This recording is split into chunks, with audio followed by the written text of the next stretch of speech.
Welcome everyone to the PW Fan, the ultimate pro wrestling podcast created by fans for the fans. This is episode 176. I'm your host, collector, barber, musician, the man with too many titles, including a professional wrestling podcaster. Talk Wrestling, Tim Gilbert.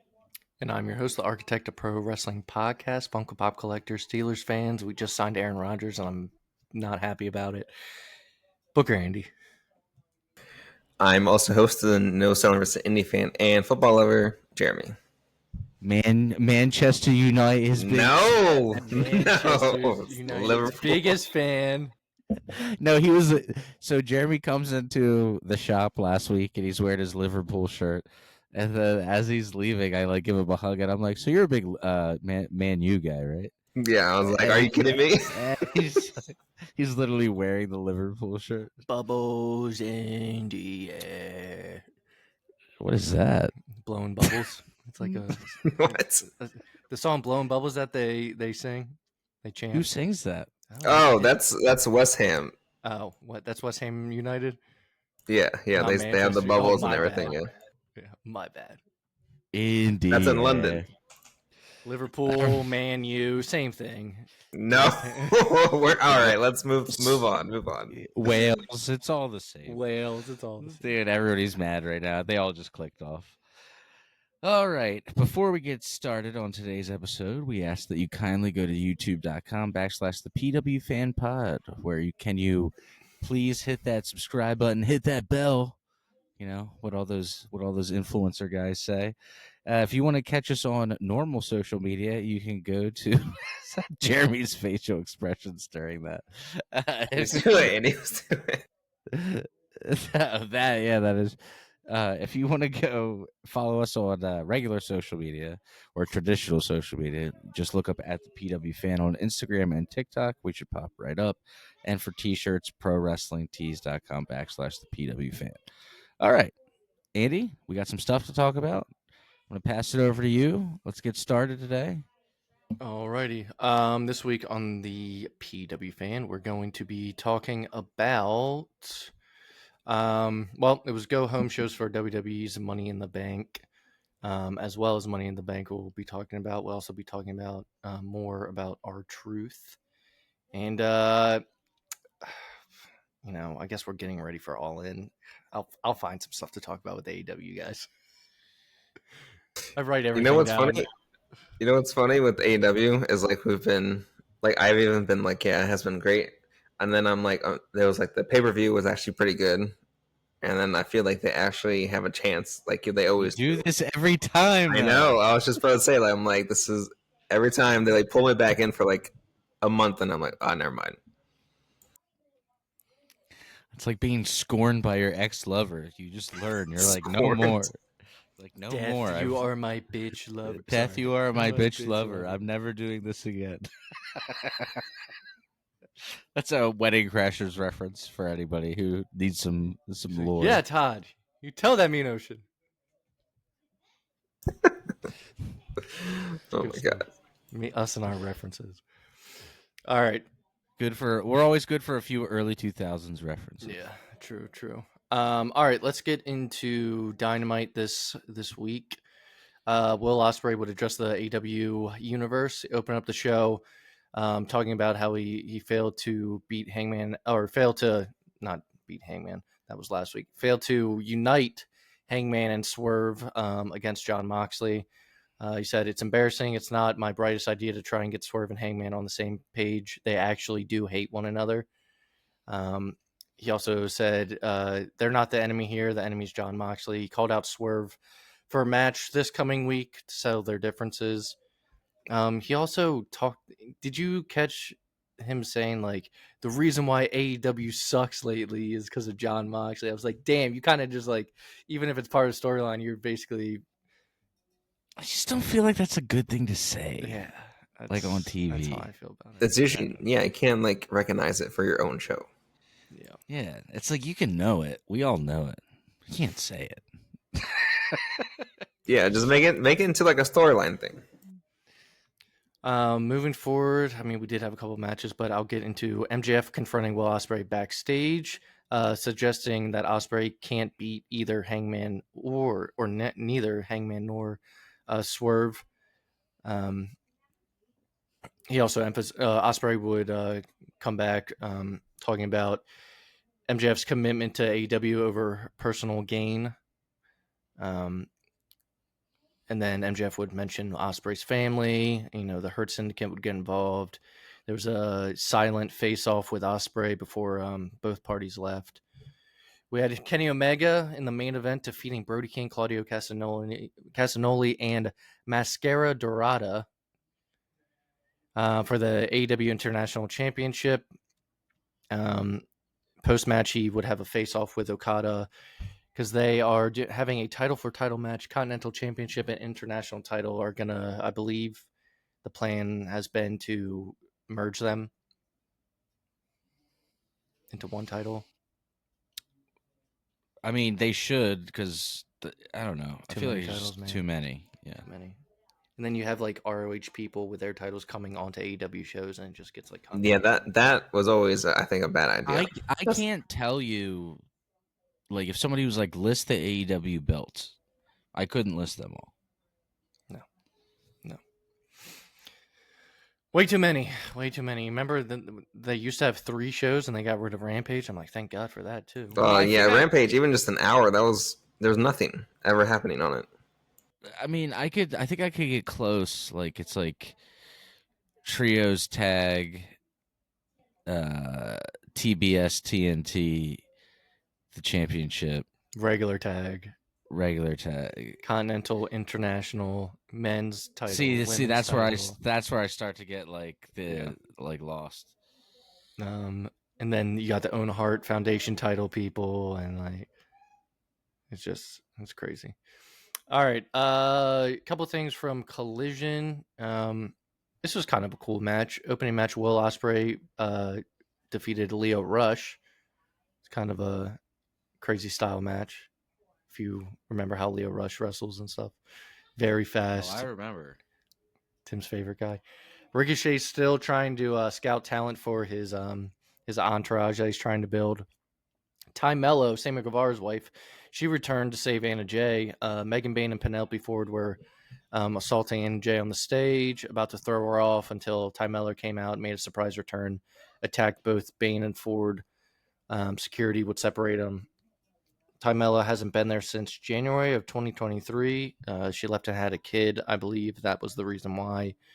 And now she's back, so I'm sure we're going to get some tag match, her and Anna Jay versus Penelope Ford and Megan Bayne. Is that who was married to Sammy Guevara? Yeah, they had a kid together. Okay. Yeah, she's from Brazil. Max Caster had his best wrestler alive open. That's who Andy's first said who it was. But I know, but I just love describe her to you. Andy's like, she's from Brazil. She's from Brazil. She's a black belt in Taekwondo, I believe. Trying to just give you some. Isn't it Tay or is it Top? What are you, JR? You're like giving me like her like credentials. In WWE it was Tainara Conte. Brazilian. She's a Brazilian Taekwondoian.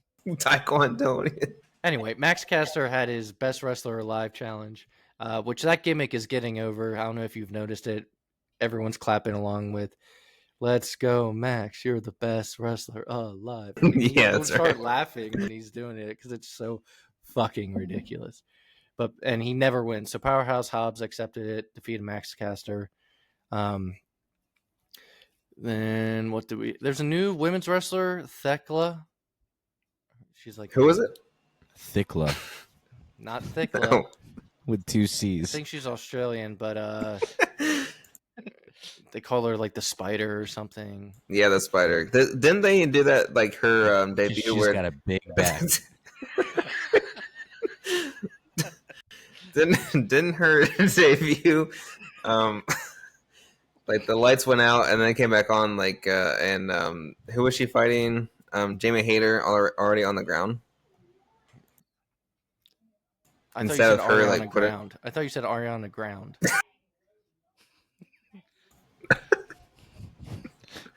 No, I said she was. I'm marking this because hold on. So much is happening right now. Yeah, he's all right. I'm done.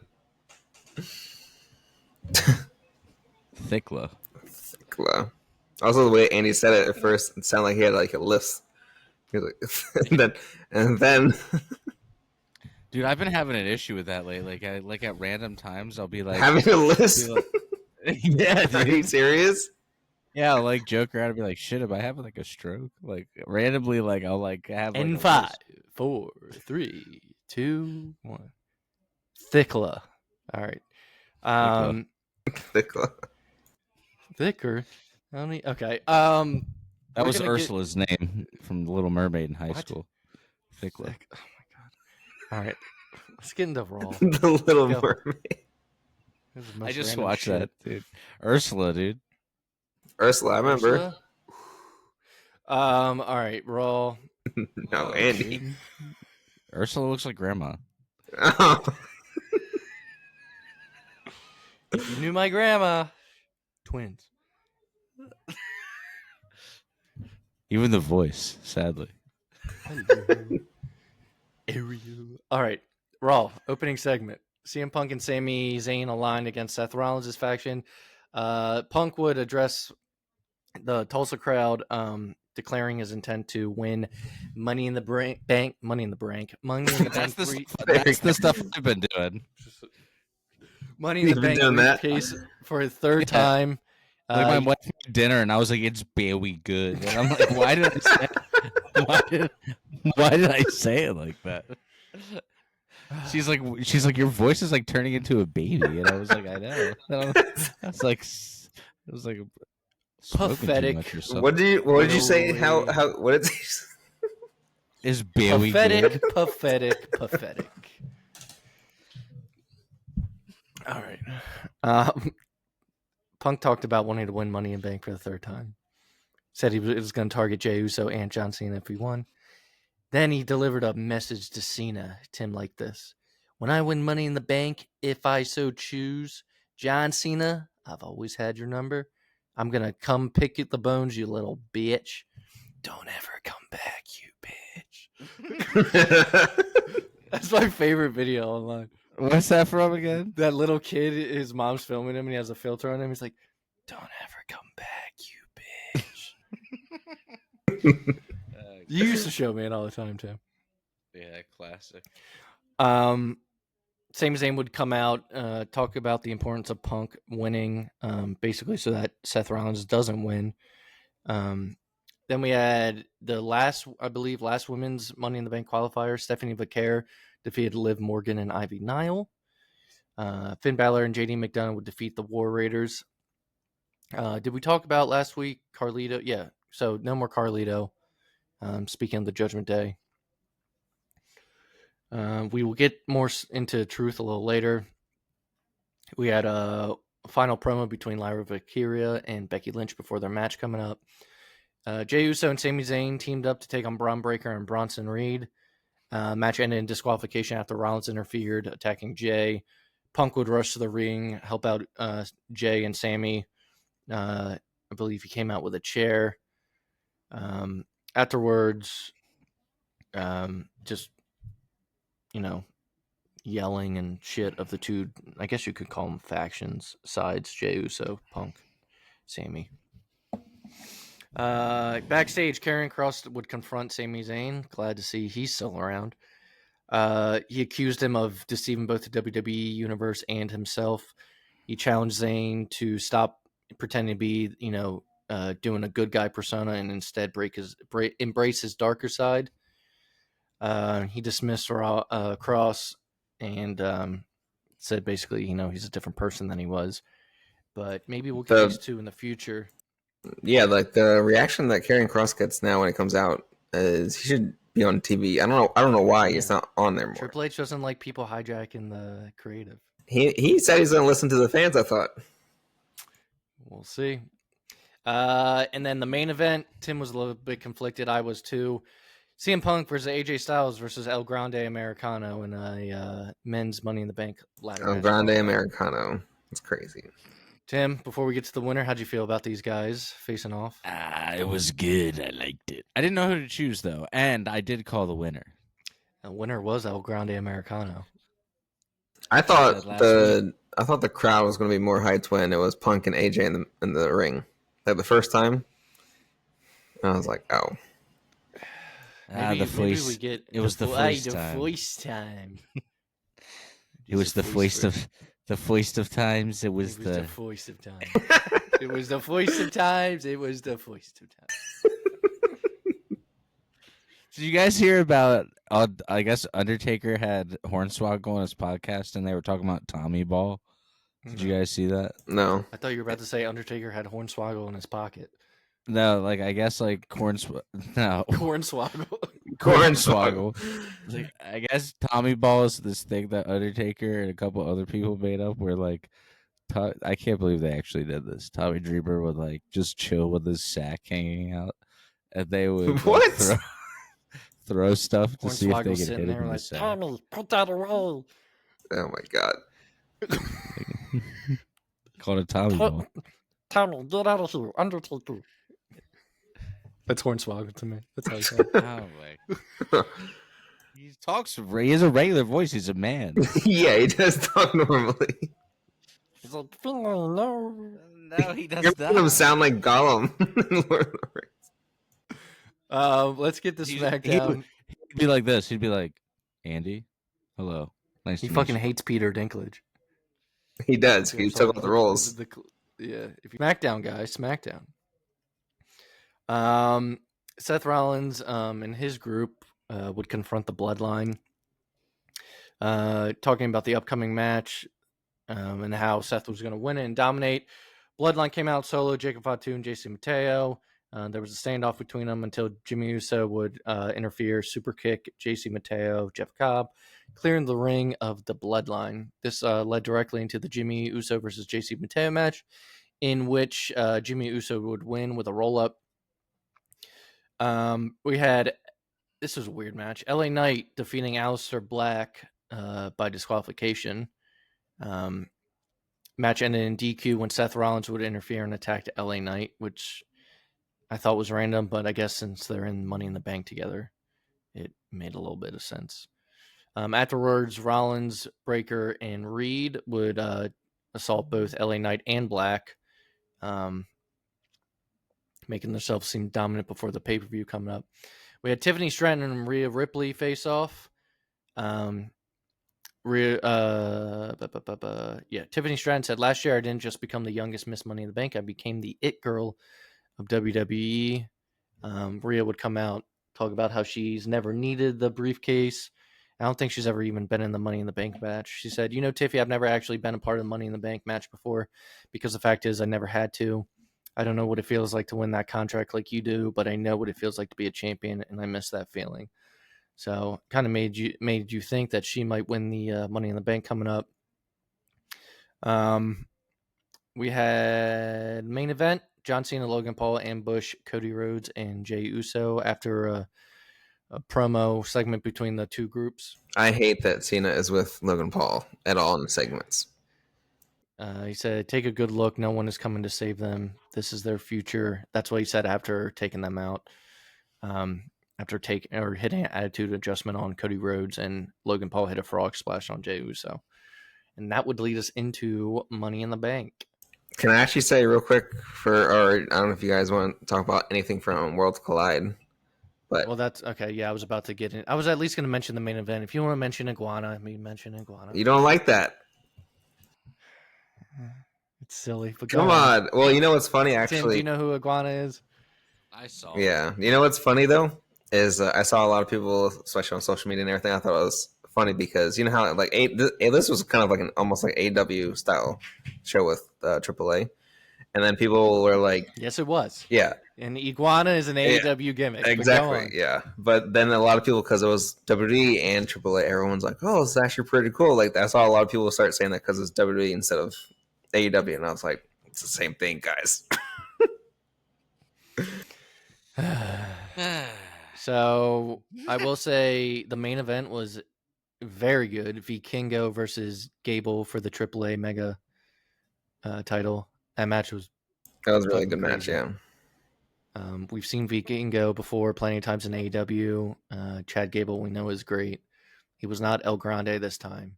Oh, what'd you think of Conan He on almost, commentary? broke his neck.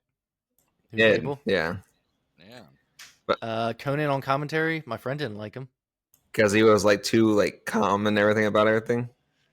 Too calm. He also was like very pro AAA, and he's just like, "Oh, that's another win for us." I was just like, "All right, dude, calm down, Conan." Yeah, I guess they're supposed to represent each like brand, but yeah.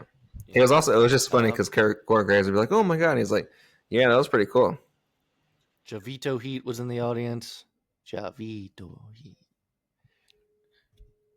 Ray came out in the beginning. Spoke to the fans in both English and Spanish. They did the I think Mexican Gabriel national anthem Iglesias was there, and the U.S. and one. yeah. Stephanie Becerra wrestled Saturday at Worlds Collide, and then 4 hours later at Money in the Bank. That's crazy. Crazy schedule for her. But a Money in the Bank match was made there. Octagon Jr. versus Dominic Mysterio for the Intercontinental title. So that got added to the card. So let's get into Money in the Bank. It opened up with a women's Money in the Bank ladder match.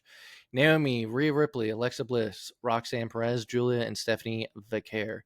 Standout of the match, I would say, is Stephanie. Yeah.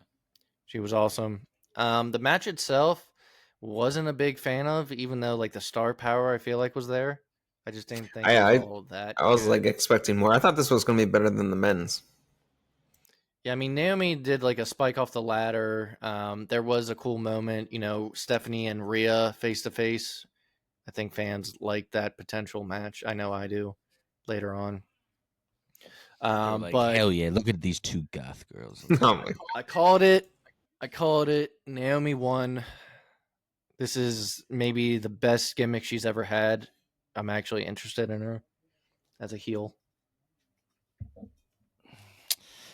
Yeah, but I mean, yeah, like Jeremy said, I thought this was going to be better than the men's because sometimes they just go crazier. But the men's this year was gnarly, which we'll get into. But So after Naomi won Intercontinental Championship that I just mentioned, Dominic Mysterio defeated Octagon Jr. It wasn't a very long match. Dom hit the 619 and Frog Splash back to back after interference by Liv, and that ended the weekend of the cross promotional with AAA.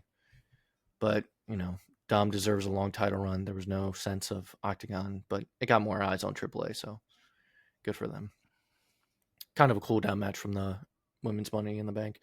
Then we had the Women's Intercontinental Championship. Becky Lynch defeated Lyra Valkyria to become the new Women's Intercontinental Championship. It was a hard-hitting match. I thought it was actually pretty good. pretty good. Pretty good. Afterwards, Lyra Valkyria did raise Becky's arm. Becky kind of made her put the strap around her own waist. But Lyra ended up German suplexing Becky in the end. And I think, Lyra's still a face, but this made people take her more seriously by doing that to Becky instead of just walking away, giving her a little bit more of a serious side that I think she needs. So, Becky Lynch, Hogan Becky strikes again. Yeah. So I always see the meme of like when Becky needs to put someone over, and then it's like the Hogan meme. Yeah, Hulk Hogan Becky. Yeah, that doesn't work for me, brother. Yeah. All right, men's Money in the Bank ladder match. I like this. Seth Rollins, LA Knight, Penta, Andrade, Solo Sikoa, and El Grande Americano. I don't know about the winner for this one. I know it fits and it could happen, but I don't see him needing it. All right, so before we get to the winner, there was some interference later on after some brutal spots. There was faction involvement. Braun Breaker and Bronson Reed helped Rollins. Jacob Fatu and Jacob Fatu would come out. Does he have anyone else with him? No, everyone else is hurt. So it was Jacob Fatu and Paul Heyman came out there for him. Solo, he betrayed Solo. Solo was climbing the ladder. Fatu finally betrayed him, pulled him down from the ladder. Super kicked him, I believed, and then did a moonsault off the top. So I think I'm right. SummerSlam, Solo versus Jacob Fatu, probably for the United States Championship. Jacob Fatu is now a face. If you didn't already think he was kind of a face with how much people like him. But in the end, Seth Rollins got the briefcase, being now in the end, a doesn't two-time even- Money in the Bank winner. Jeremy, if it wasn't going to be him, who should it have been? Don't you fucking say Americano. Who? Americano. Oh, no. That is who it should have been. Who else was in it? People, okay. So there is this. I did do a screenshot. Let me see. Here. So there was a hashtag made. I believe it was "We Want LA Knight." So according to Yeah, I guess out of everyone, it was probably could have been him. Yeah, so someone wrote, Seth Rollins won Money in the Bank 11 years ago. It's not fresh and it's not interesting. If Damian Priest can win a world title, Jey Uso can win a world title, why can't LA Knight? 3 years in a row, people wanted it because he's been in that match 3 years in a row, and WWE refused to budge. They can give fans R-Truth, but not LA Knight. So people apparently wanted LA Knight to win. But as Tim said, he flew too close to the sun too early. He pulled the trigger too early on LA Knight.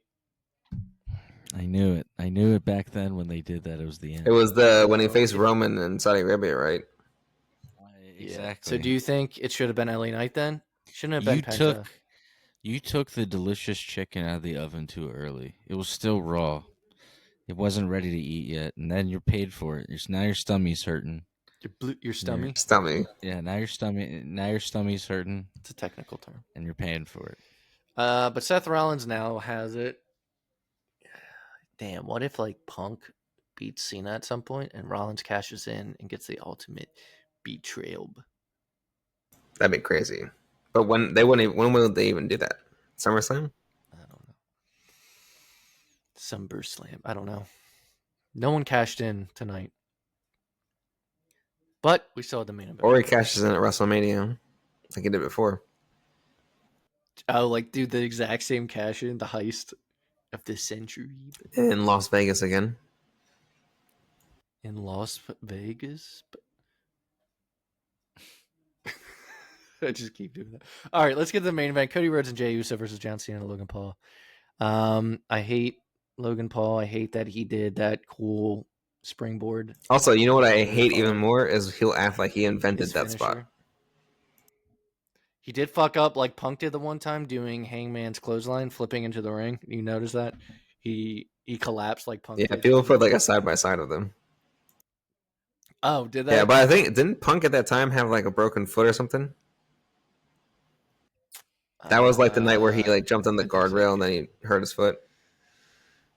Great. Well, we had a return, and Tim thought maybe they were working us. They weren't, and we'll get into like what happened. But before Cody could deliver the win, someone dressed in all black came, hit Cena with the belt. Ended up being R-Truth, making a surprise return, even though WWE released him a week earlier. Cody Rhodes capitalized with the crossroads, got him and Jey the win. So it's not a work, even though Triple H said, people are pissed about this too. Triple H said during the post press conference, he's like, it's all part of the story. And then fucking R-Truth's son got on Instagram, like posted that clip and it was like, stop the cap. Stop the cap. So this is what I've read about it. All right. So first I'll read what Meltzer wrote. Source? Oh, Meltzer. First Meltzer. All right. Said, it's a weird precedent. If somebody they like gets cut, fans may think that they can just get them back by making noise. It's not usually how this works. But this time they really did bring him back and really fast. It wasn't a work, but you see what happened. They saw the internet going nuts and they made the call. There were key people in the company who were not happy that he was let go. That played a part in this. I think that more than anything probably played the biggest part, because they can hear what the fans are saying, and yeah, that matters. But when talent that matters is going, why would you do this? You've got to smooth that out. The focus on this show was originally Cody Rhodes pins John Cena. Instead, the focus is they brought back R-Truth. Did they work everyone? That became the story. Instead of Cody pinning Cena, nobody's talking about it. And then so that's what Meltzer said. This is from Fightful Select. You know, Fightful Select, you've heard of them, I'm sure. They said a higher-up mentioned when R-Truth had initially been approached for a return, he didn't seem to entertain the calls. when Nick Khan took over, things opened up. Truth being brought back was something that they viewed as a good sign that the roster and fan response being listened to overcame everything else. They also stated it wasn't work. They're looking at the numbers. They're looking at how many people they have to cut and how much money they have to cut. And those were the picks, meaning him and Carlito. Those were the Levesque picks, and that's what it is. So Triple H is the one that made the decision. I believe also that Cena knew about it coming up and wanted to work with Truth in the days leading up, and that's why he was on that Saturday night's main event to try to prove that he's still worth the money, and they still thought that he wasn't. But it's not at work. I did hear that Truth is going to be going by Ron Killings from now on. Punk did say it tonight, little spoiler. He said, "Do you want the truth? You want Ron Killings?" He said something like that in the opening of the show. So it'll be interesting. Yeah, it's His new shirt. I've never been tempted to buy an R-Truth shirt, but his new shirt on WWE Shop is sick. Are you watching Raw right now? Oh no, I just saw it advertised earlier. Oh, okay. It's like red and black, kind of vintage '90s throwback style. Looks like almost like a shirt is hilarious. It almost looks like a Wolfpack shirt though. It's sick. Because last week Tim was just like, I mean, you were justifying him getting. No, it's true though. I mean, at the same time, I seriously still think this lasts a month and a half, 2 months at the most. It all just goes away again. Well, what the fuck is going on with The Miz? I think he's leaving. Then he just put a video out. I thought they like cleared everything. Did he? Okay. Because people were like, is he leaving WWE? So The Miz clears up his status in WWE. Yeah. Oh, yeah. I guess he's going to host American Gladiators. So that's why he hasn't been seen. He said, I've never changed any of his social media profiles. Last time I changed my Twitter was 5 years ago. He definitely did change something though. He changed Instagram. That's what. As soon as Truth was released, they said he like unfollowed WWE or something. Yeah, like Which also, who checks that shit? Who checks like what superstars? all the dirt sheet people. You have to go into it. Interesting. I guess he was like, oh, the Miz Truth or whatever. Maybe like Miz did something. So that's it, guys. That was Money in the Bank. I liked it. I always like Money in the Bank. They're fun. I liked it too, but I was gonna say I thought it was like not as good as I guess like the other pay-per-views this year so far. Well, don't worry. We have your guys' favorite in Saudi Arabia. We have King, Queen of the Ring coming up next, and winners, right at Mania or at SummerSlam will face the champion. Is that real? At least one of them. Is that how it always is? That's how Gunther. Oh, you're right. You're right. Yeah, they started doing that. Yeah. And Nia became champ. So yeah, get prepared. That's what we'll be talking about these next couple of weeks. Is that tournament and who's moving on and who's not. So if you haven't watched Money in the Bank, go watch it. If you haven't watched Worlds Collide, it was a pretty good show and clash of some styles. Mr. Iguana, but it's great. If you want to see the iguana, go for it. A guy dropping an elbow on a pet iguana or a fake pet iguana, I should say. Part was funny to me. It's fans like you, Jeremy, that keep that shit continuing. It doesn't have to be so serious all the time. Like your little stuffed animal puppet iguana. It's fun. It's fun. Yeah, you probably like Anarchy of the arena in the arena too. Yeah, well, you guys like when they played that when the bodies hit the floor. I like the bodies hit the bodies at the floor. I like the song. Oh, okay, yeah, you liked when the whole arena started jumping and everything. You probably like Jericho's Fireball. Oh no, that one, Jericho is like no, it's too far. That's well, too far. But that's it, guys. Episode 176. All right, we will see you next week. Go enjoy pro wrestling. Take care, everybody. Goodbye, my friend.